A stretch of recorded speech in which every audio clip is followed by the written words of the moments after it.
नमस्कार, अस्सलाम वालेकुम। कैसे हैं दोस्तों मैं डॉक्टर आरिफ मलिक। जैसे कि आप जानते हैं, मैं आपके लिए स्वास्थ्य से संबंधित वीडियो बनाता हूं, जिन्हें आप लोग देखते हैं, सुनते हैं, फ़ायदा उठाते हैं।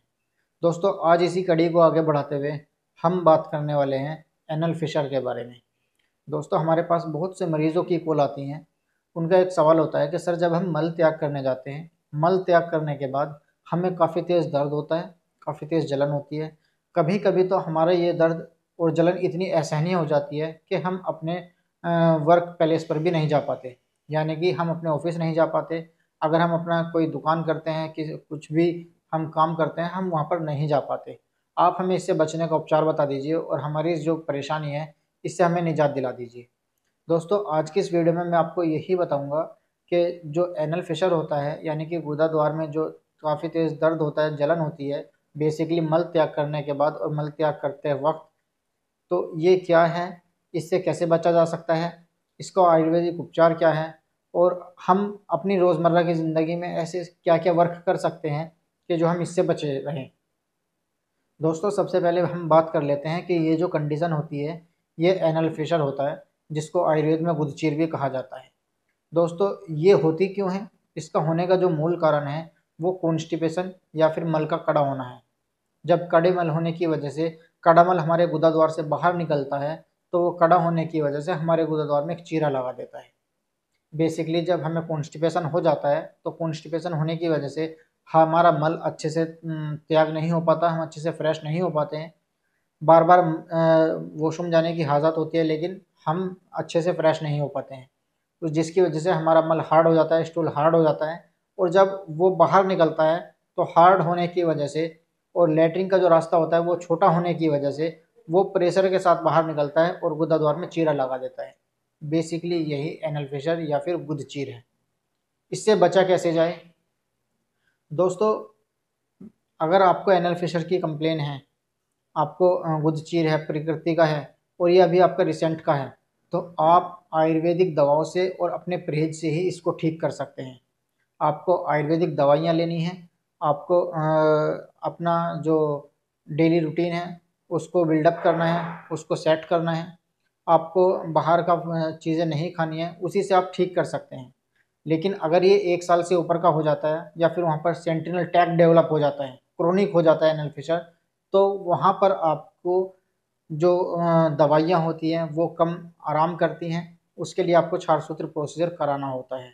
यहाँ पर सबसे पहले चीज़ें मैं बता दूँ कि एनल फिशर से बचने के लिए आपको बाहर का fast food, junk food, oily, तेज़ मिर्च मसाले वाला चीज़, ऐसी चीज़ें जो बादी हों, उड़द या फिर ज़्यादा मांस, मछली, इन चीज़ों का आपको परहेज़ करना है।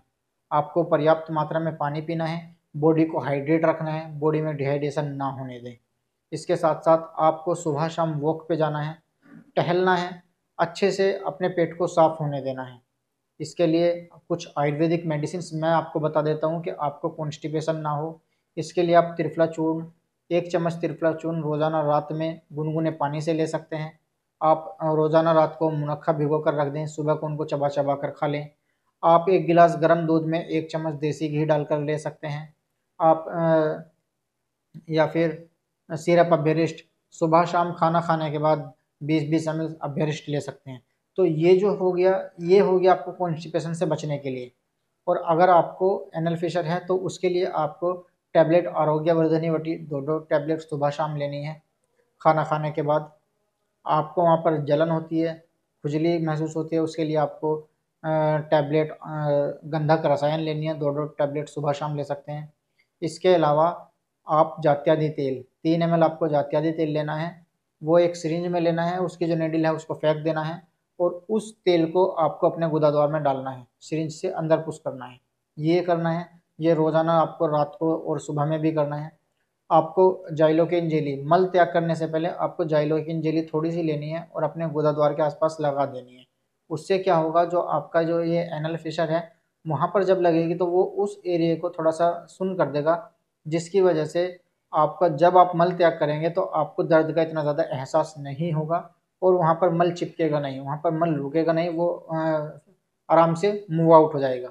मल नहीं रुकेगा तो वहाँ पर इन्फेक्शन नहीं होगा, गंदगी नहीं जमेगी, जिससे कि आपके जो एनल फिशर है वो जल्दी ठीक हो जाएगा।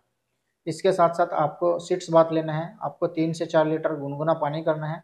उसमें आधा चम्मच आपको फिटकरी डालनी है, आधा चम्मच आपको हल्दी पाउडर डालना है और सुबह शाम कम से कम 10-10 मिनट आपको उसमें बैठना है।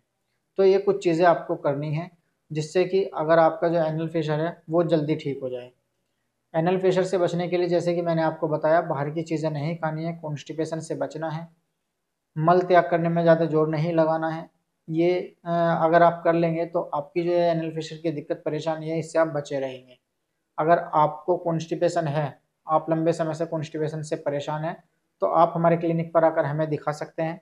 हमारे क्लिनिक का पता है मलिक वेलनेस सेंटर, नगर पंचायत कार्यालय के सामने, अमीनगर सराय, बागपत। हमारा फ़ोन नंबर है 7017787033।